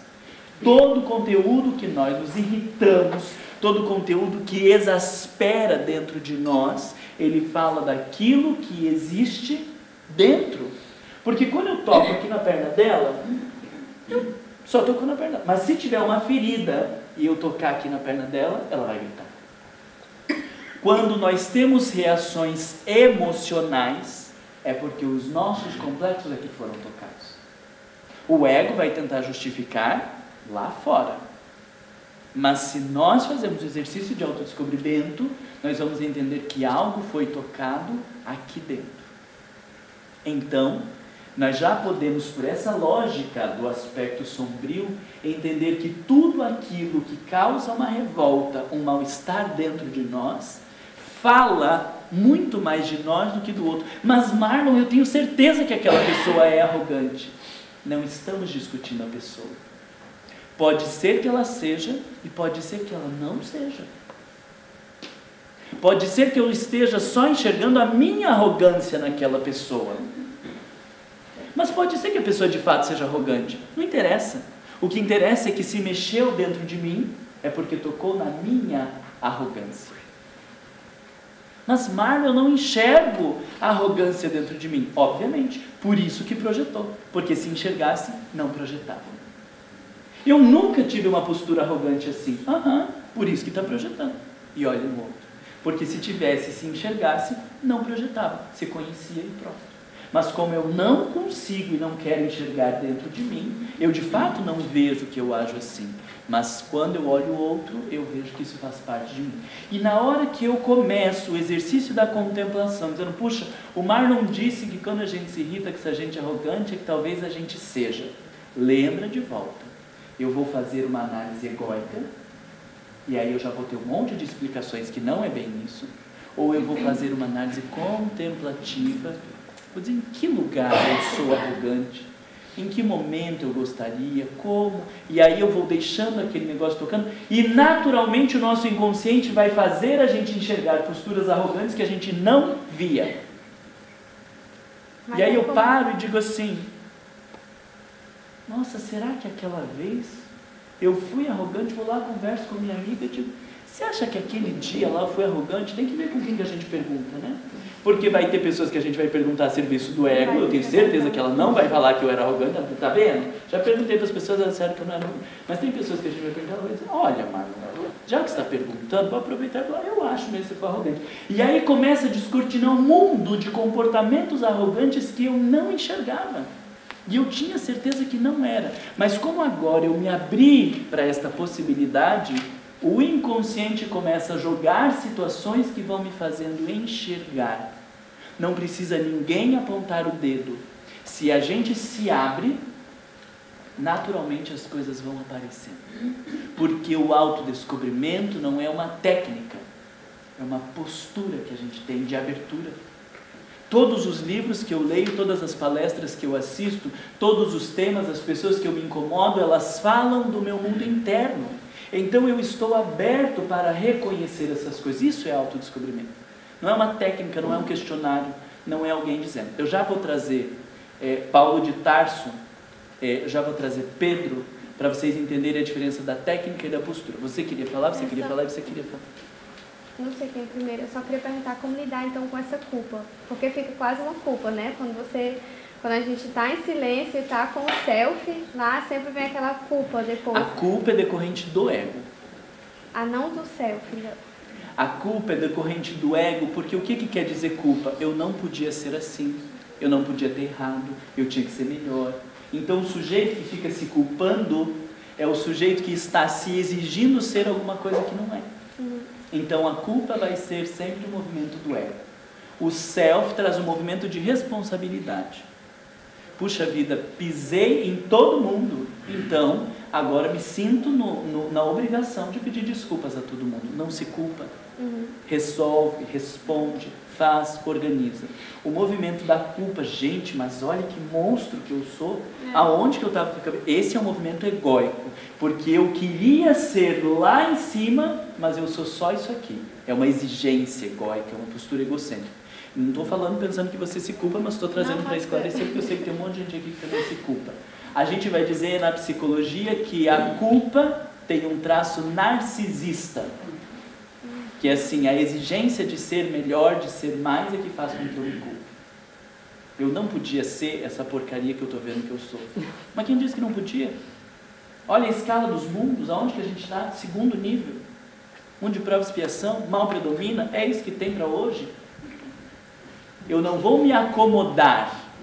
O Marlon falou que a gente tem que ser mesmo quem que a gente é. Aí chega em casa já metendo os pés, xingando as pessoas, porque eu aprendi que eu não tenho que acumular raiva, solta toda a raiva nos outros, não tem nada a ver com isso.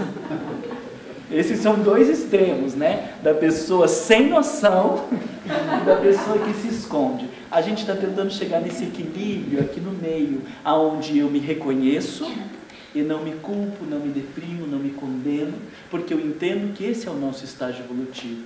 E ainda me gratifico ou vivo um estado de graça no sentido de que bom que agora eu reconheci. Porque antes eu continuava sendo tudo isso que eu sou, só que eu não via que era. Então que bom que agora eu estou reconhecendo. Diga você. Sabe que a gente discute agora, a chega em casa, né? Tem uma pergunta que eu vou fazer. As pessoas, né?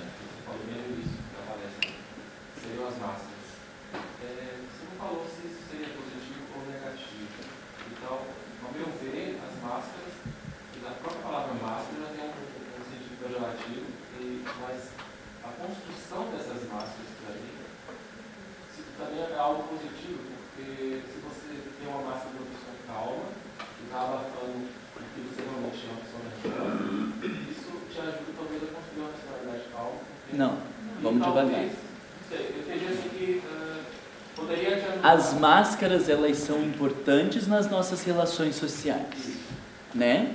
Porque eu não vou mostrar minha máscara de alguém, para cá, eu vou mostrar. Sim, o teu chefe te humilha.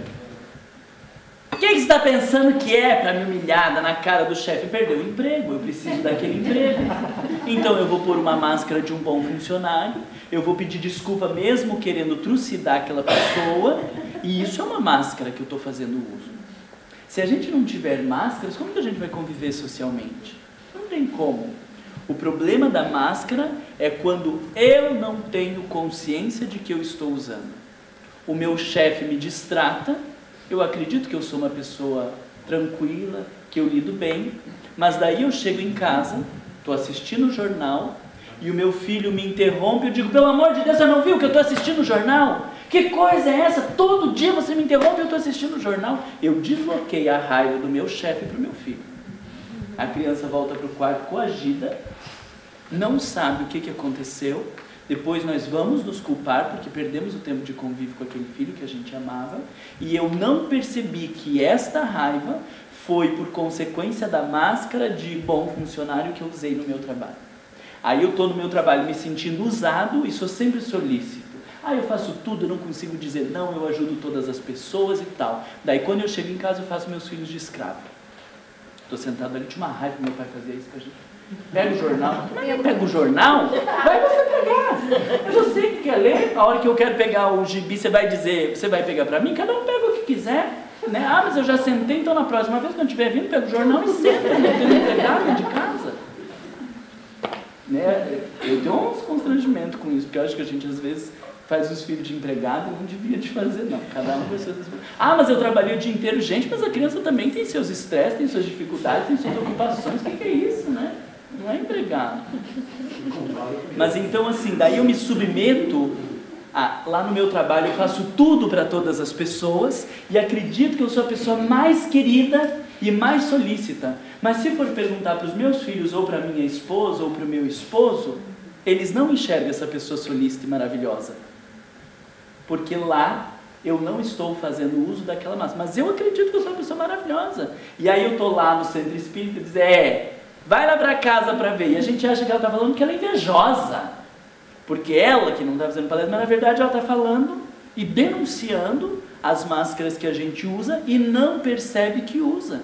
Porque este sujeito, ele tem certeza que ele é a pessoa mais solícita do mundo, mas ele não é a pessoa mais solícita do mundo. Ele está usando a máscara do solícito porque tem medo de ser rejeitado, tem medo de não ser valorizado, e como é uma máscara, e aquilo ali ele está se impondo, isso vai se desviar para algum outro comportamento. Tem gente que parece super tranquilo, mas no trânsito se transforma num monstro. Aquele monstro está falando de algo que está acontecendo dentro do sujeito. O comportamento na família está falando de algo que está acontecendo dentro do sujeito. Então, o problema da máscara não é este uso nas relações sociais, quando eu sei que eu estou me submetendo, mas eu não queria, e eu estou me submetendo àquilo ali só porque eu preciso daquele emprego, e quando eu não tenho consciência e eu acho que eu sou aquela pessoa doce. Quando eu chego em casa e meto a boca nos meus filhos, eu poderia contemplar e reconhecer que eu não sou doce. Mas o que eu faço é, essas crianças me tiram do céu. Então assim, eu sou doce, eu continuo acreditando que eu sou doce, e se não existisse essas crianças, eu seria a pessoa mais doce do mundo. Não. Sou eu afivelado à máscara de doce. Consegue entender a diferença? Então tomar consciência de que usar uma máscara de uma pessoa boa, de praticar o bem, isso pode se tornar com o tempo a sua própria personalidade, o seu próprio self. Porque você tem a consciência de que isso é bom para você, que você não é uma pessoa nervosa, que você é uma pessoa que pratica muito bem, então você tem a consciência de que aquela máscara do bem é bom. Então isso pode se tornar com o tempo, não mais uma máscara, mas o seu próprio interior, o seu próprio eu. Se eu discordar disso também, você vai ficar triste? Não, eu estou falando que é muita coisa para ir decompondo, né? Das ideias que a gente vai construindo. E às vezes eu fico com receio de ir desfazendo tudo isso. Mas as virtudes, elas se desenvolvem de dentro para fora e não de fora para dentro. Então, eu só vou me tornar uma pessoa calma. Por exemplo, eu sou uma pessoa estressada, irritada, né? Raivosa. O que vai me fazer me transformar numa pessoa calma? Eu conhecer o motivo da minha irritação. E na hora que eu reconheço que eu sou uma pessoa irritada, porque eu me acho um rei, e que tudo tem que ser do meu jeito, no meu tempo, e quando as coisas não são do meu jeito, eu me irrito, a hora que surge a irritação, eu vou dizer, Marlon, ó você de volta achando que está no reinado, e que você que manda, olha que coisa ridícula. Isso diminui a minha raiva. Às vezes a gente bate num filho achando que está educando, mas a frase mostra outra coisa quando o sujeito diz, eu já te falei que não era para você fazer isso. Isso denuncia a minha raiva e denuncia o meu egocentrismo. Eu estou batendo não para educar, eu estou batendo porque eu não admito que eu tenha falado e o sujeito não tenha se submetido à minha vontade. Olha o exemplo no trânsito. Vocês têm problema de trânsito aqui? Estou andando a 40 km por hora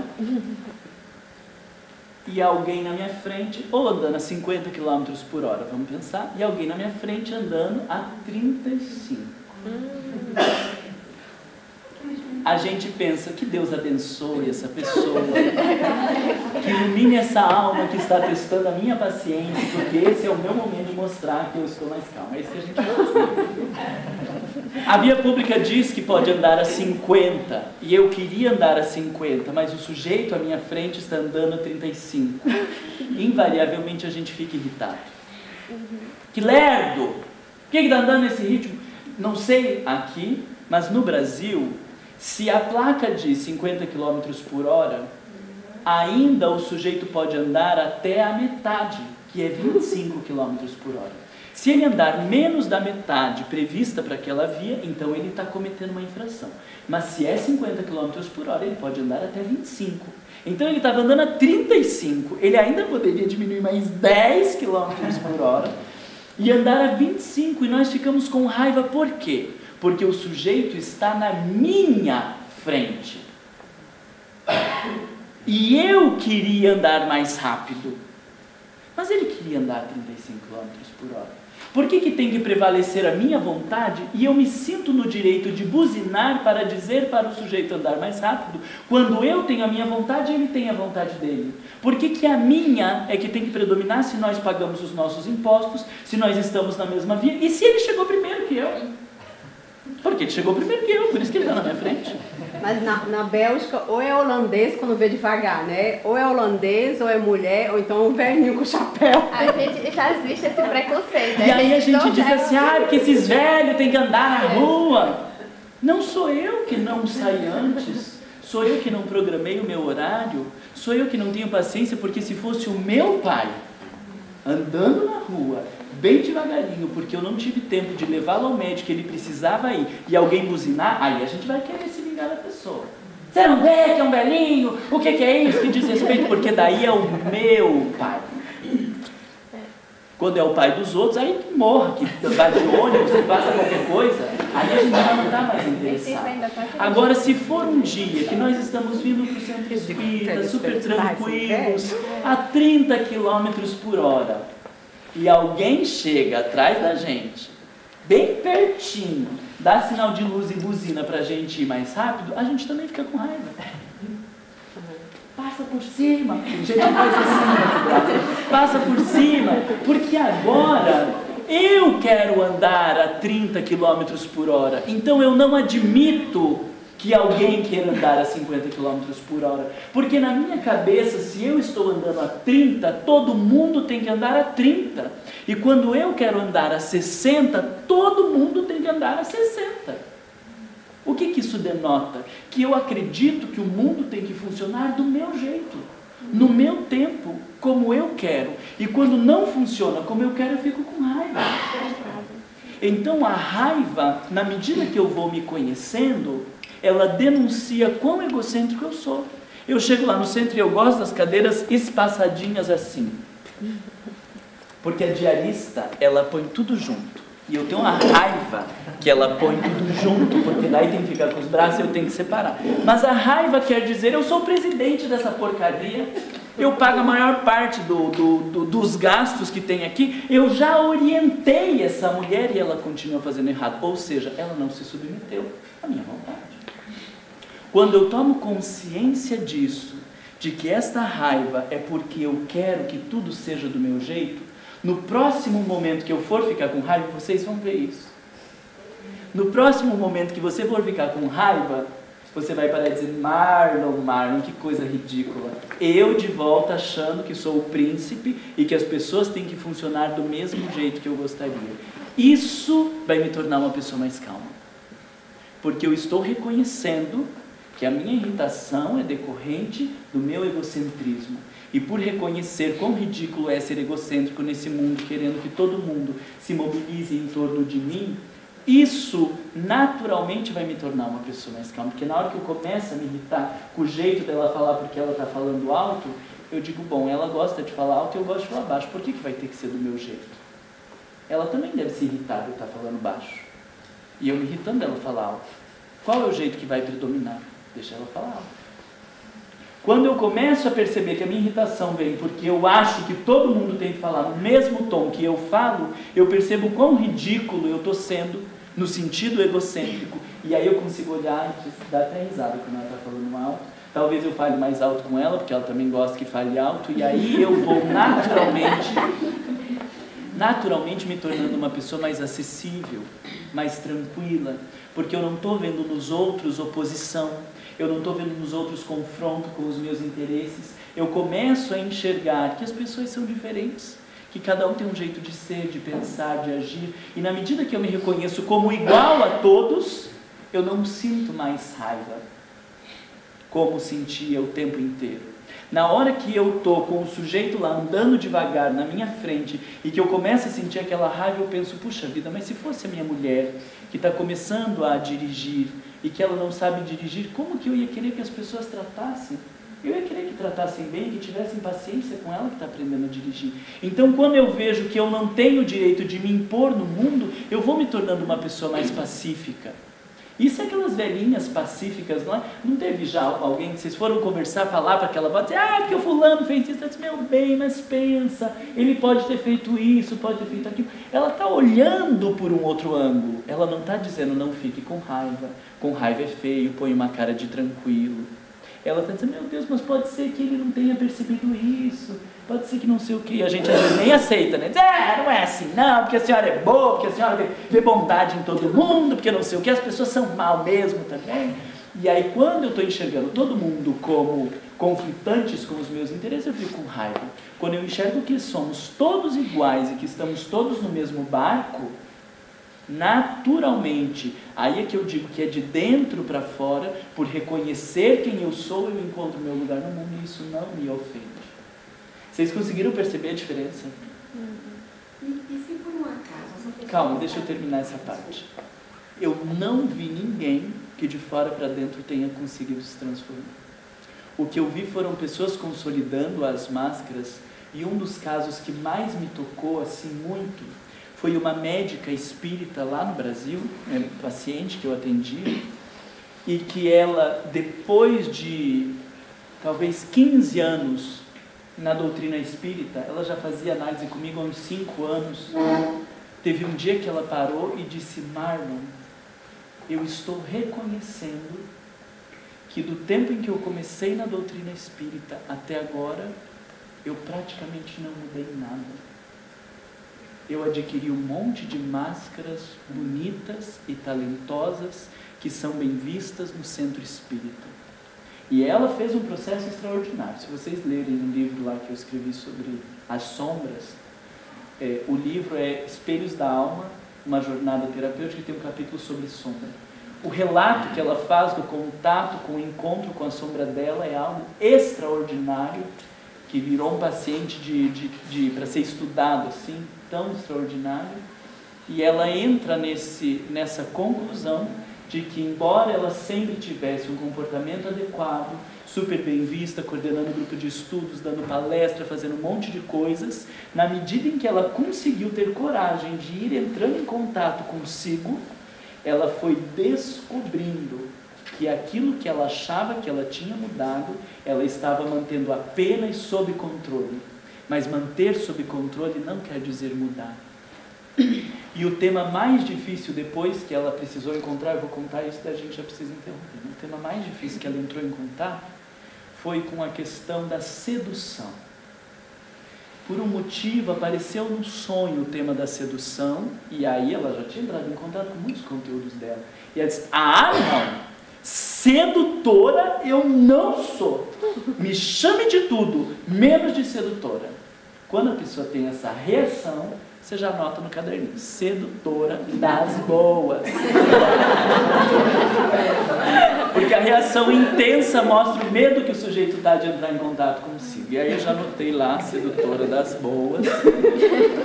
E aí falei, bom, mas que problema há de ser sedutora? Isso aí é escória da humanidade, não sei o que, foi falando. E aí nós vamos criando um comportamento de não julgamento.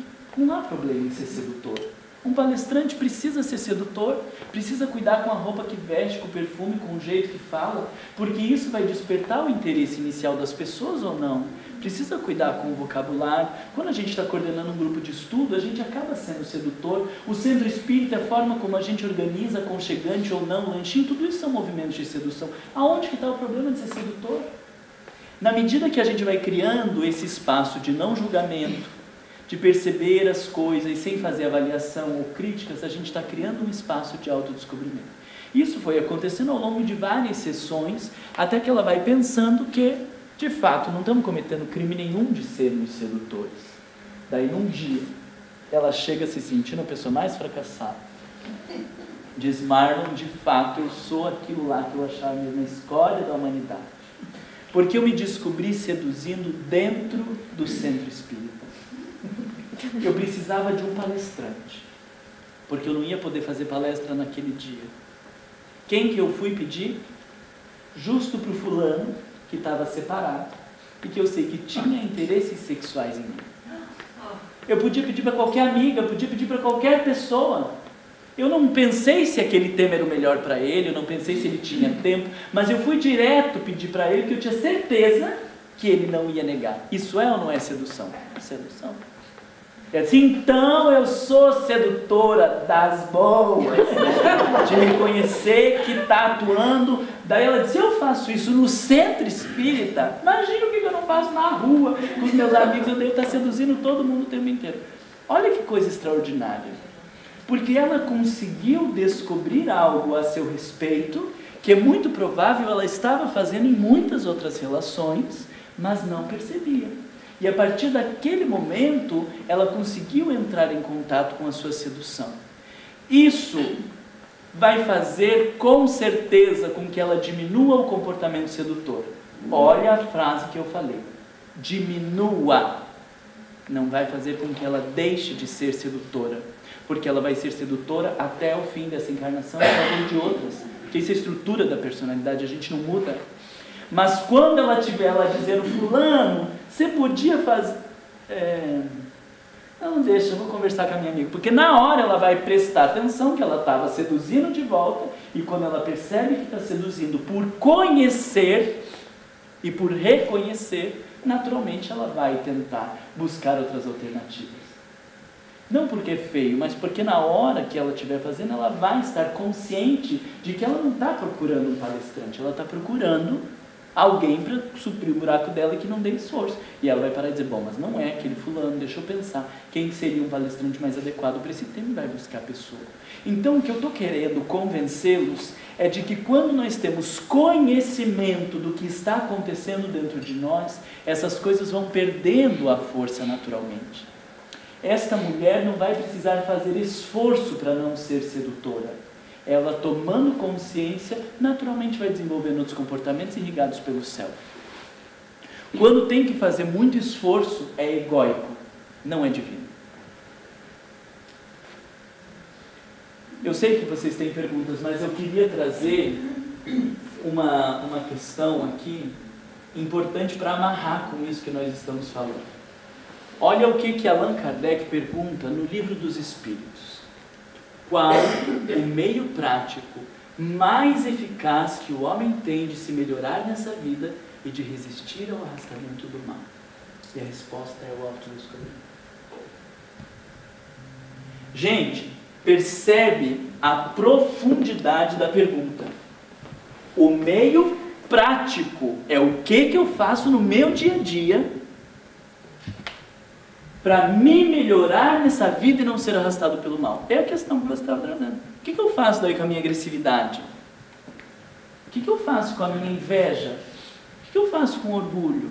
Como que eu vou me transformar moralmente? Os espíritos podiam dizer, coloca uma máscara de bom, que daí com o tempo vai virar positivo.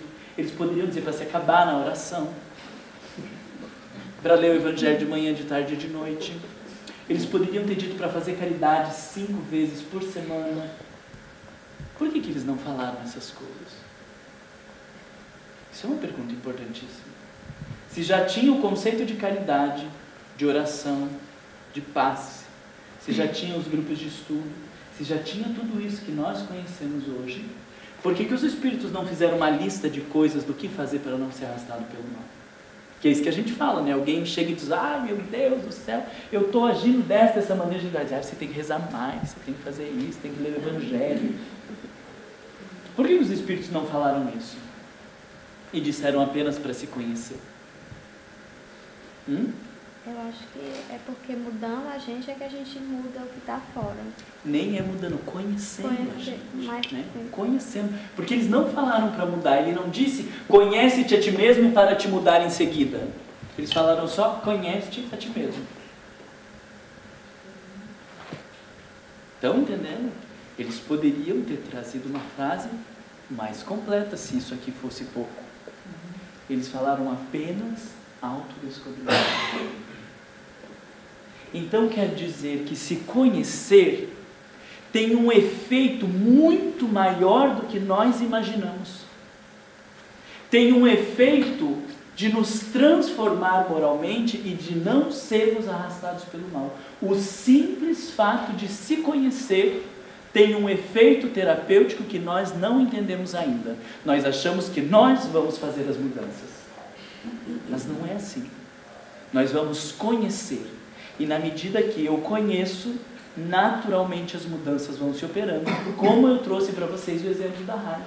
Na hora que eu entendo que a raiva é porque eu estou me colocando num lugar privilegiado e egocentrado, naturalmente eu vou mudando as minhas atitudes. Eu não preciso fazer esforço para controlar a minha raiva, porque toda a raiva controlada vai explodir no estômago, no esôfago, no intestino, ou vai explodir na relação. Mas a raiva se dissolve na medida que eu conheço o Marlon arbitrário e egocêntrico. O autoconhecimento é que faz a transformação. E o nosso esforço tem que ser em conhecer, não em mudar.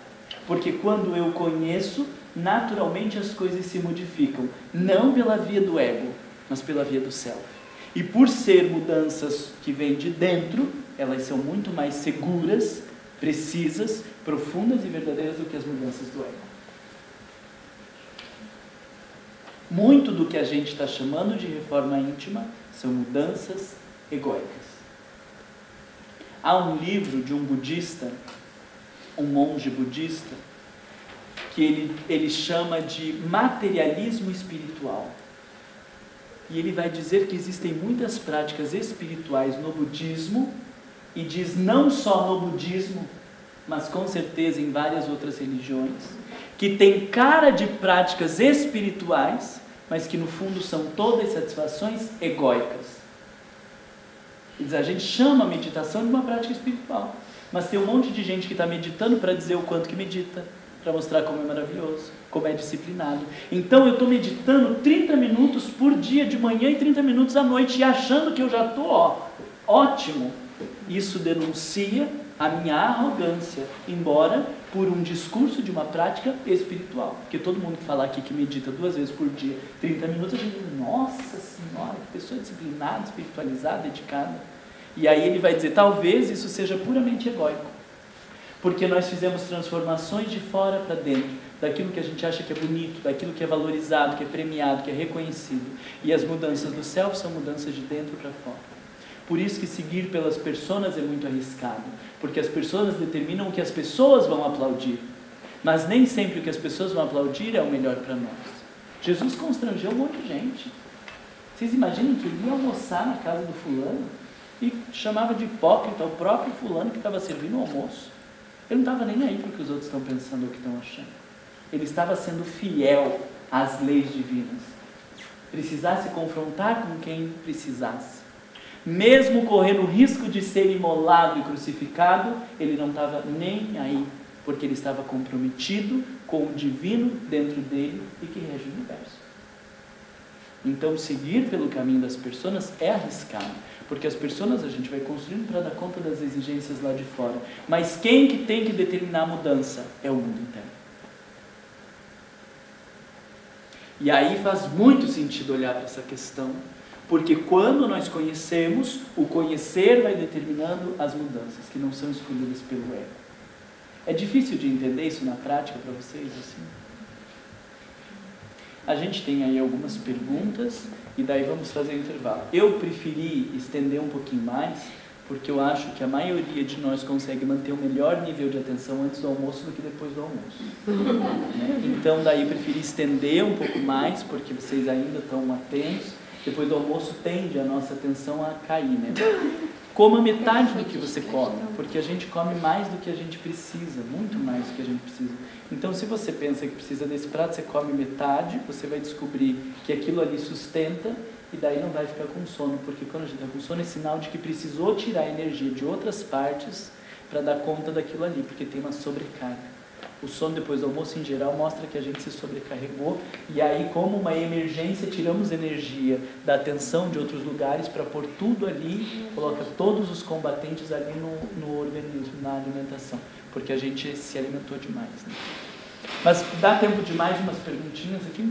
Você ia falar e você ia falar. Esses três, daí depois a gente volta. Diga. Tá, estava procurando na internet falando sobre o estresse, né? Como fazer para a gente não ter tanto estresse. E aí eles falam que a gente precisa silenciar a mente. E eu olhando, a gente, o que é silenciar a mente? E uma das práticas é o que você hoje acabou de falar, que é refletir e não analisar a situação. É mais sentir. Sentir e deixar que ela fale, né? Eu acho muito legal, porque veio exatamente... E junto o estresse com isso aqui, ó, com o autodescobrimento. Vou pegar o teu exemplo para ver se damos uma aprofundada, te ajuda e ajuda outros a pensar. O estresse é um conceito que ele veio da física, de um corpo... O teu copo está vazio?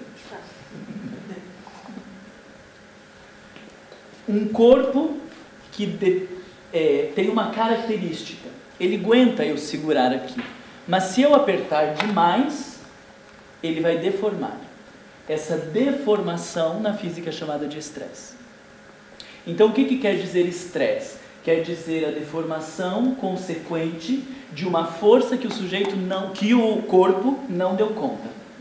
Ele foi submetido a uma força maior do que ele dá conta. Isso é o conceito da física, para entender os corpos materiais.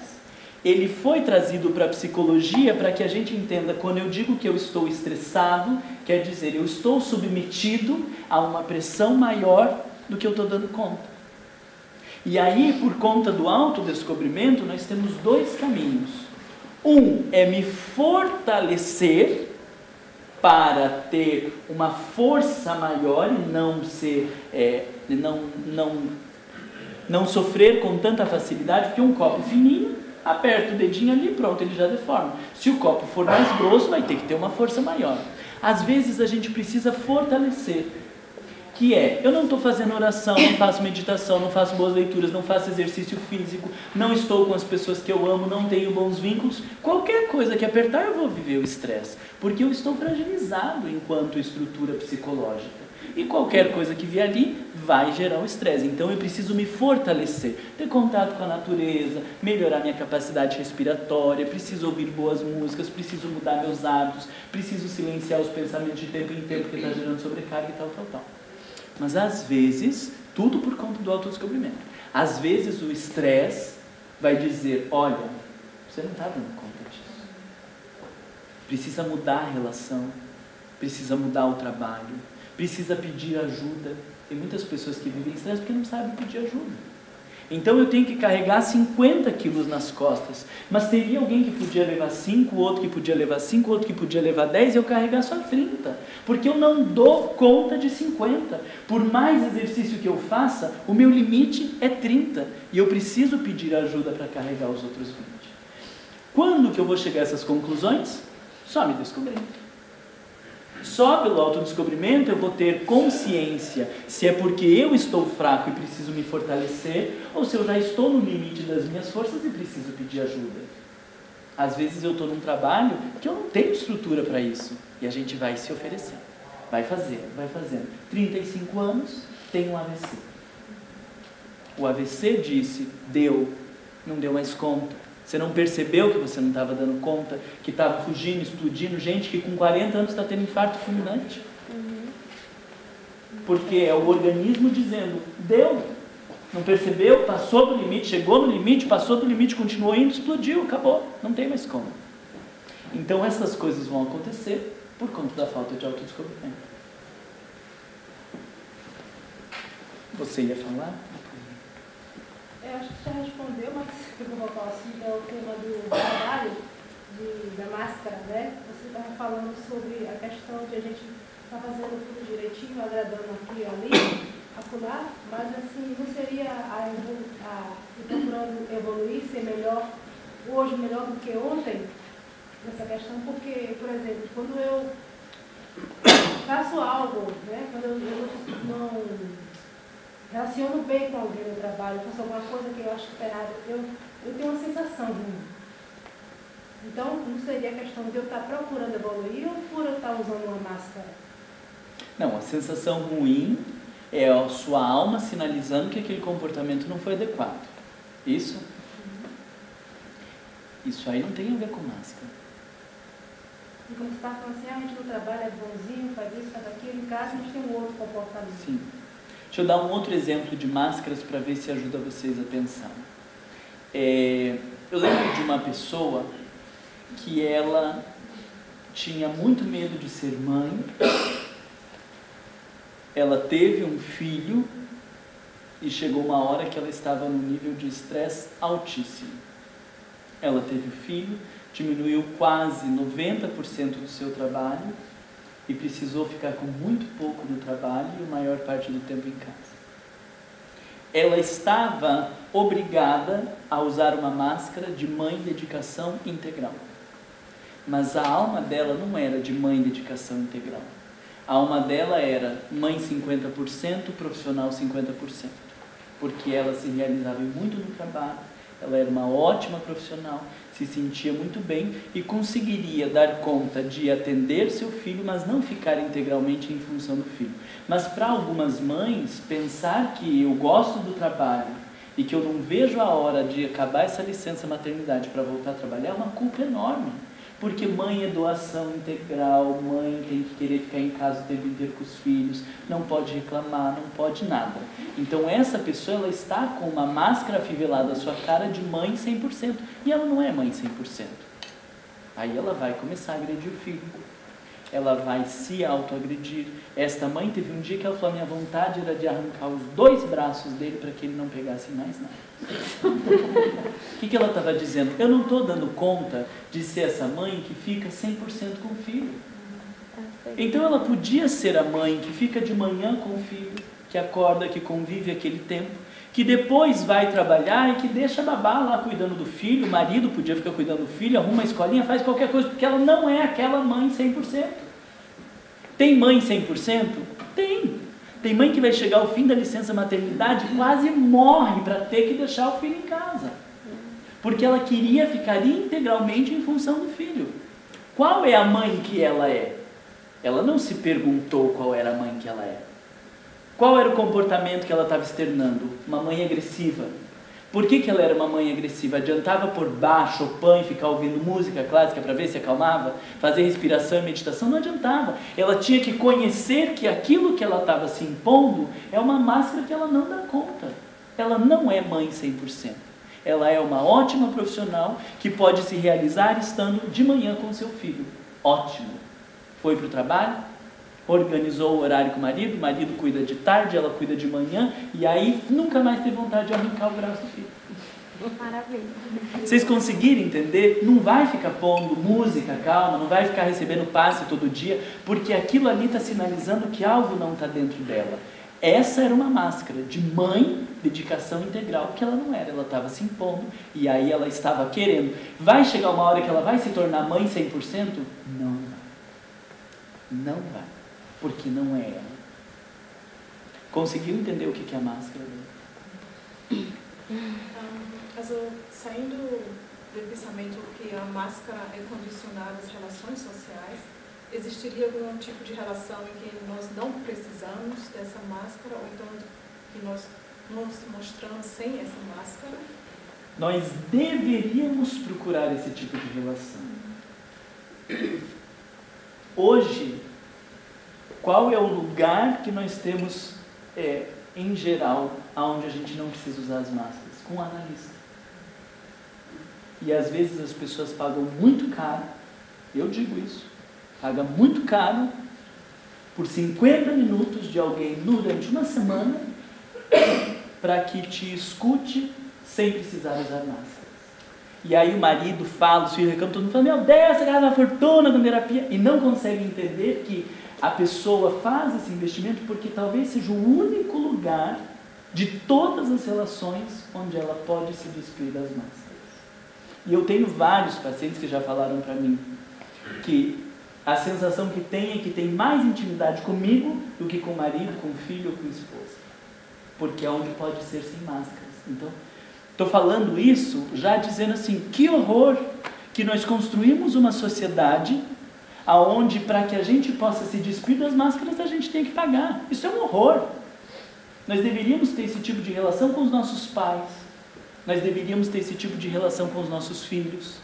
Nós deveríamos ter esse tipo de relação com alguns amigos. Deveríamos construir essa relação no centro espírita, para que alguém possa falar do seu orgulho, da sua inveja, do que está reconhecendo dentro de si, e todo mundo acolher respeitosamente essa pessoa e dizer que bom, fulano, que você falou da sua inveja, porque esse exemplo que você deu aí da inveja, eu estou olhando e estou vendo que eu também sou invejoso, não sabia disso. Mas esse exemplo que você deu, se isso é inveja, então eu também sou invejoso. E a partir dali nós vamos nos reconhecendo. Mas hoje em dia, não sei os centros que vocês frequentam, mas nos grupos que eu faço parte, se alguém diz, porque eu sou invejoso, todo mundo vai olhar e diz, nossa, coitado. Mas no seu centro espírita, é possível fazer isso? No grupo mediúnico. Só no grupo? No grupo mediúnico. Os grupos de estudo, primeiro porque o grupo de Livro dos Espíritos que eu coordeno são muitas pessoas, o livro de João de Anjos é 200 pessoas, né? Agora, no grupo mediúnico, isso é uma condição. A gente tem proibição de julgar, de avaliar ou de dizer. E quando alguém começa, mas você, eu interrompo e digo, não estamos aqui para dizer nada de ninguém.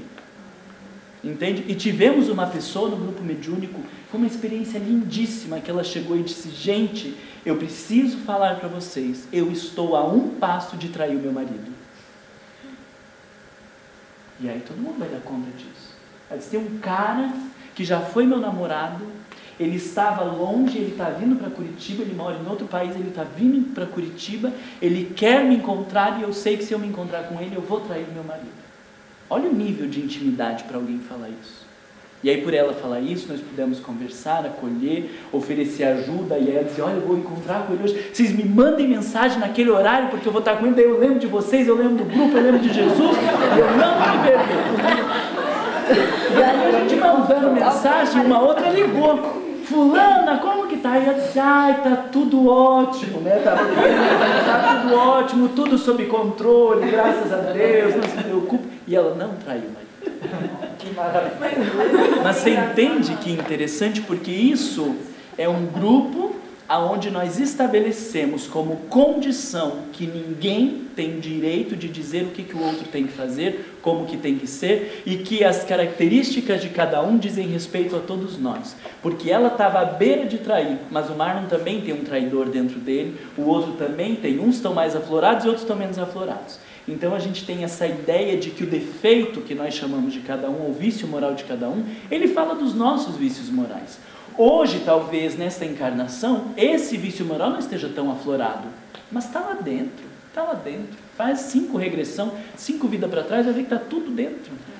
Não, e o engraçado é, nesse grupo mediúnico, né, porque a forma que eu pensava do grupo mediúnico era de tratar a mediunidade, outras coisas, mas vocês conversam. Porque a gente, qual que é o maior entrave nos grupos mediúnicos? Em todos os livros você vai ler. Melindre. Melindre. Né? É a coisa do orgulho, não aceitar crítica e tudo. Se a gente cria um ambiente de acolhimento, não tem melindre. A gente conversa à vontade, cada um fala o que pensa, o que acha, porque todo mundo se respeita e se sente bem ali. Então, a gente acaba evitando melindre por termos relações profundas. E tem pessoas ali no grupo que eu faço parte, que eu tenho uma intimidade maior do que eu tenho com meu pai, com a minha mãe, com meu irmão. Entende? Então, isso é o que vai nos neutralizar para as questões do melindre, que é o que mais atrapalha a gente nos grupos mediúnicos. Parem de perguntar, pelo amor de Deus, senão a gente vai sair daqui.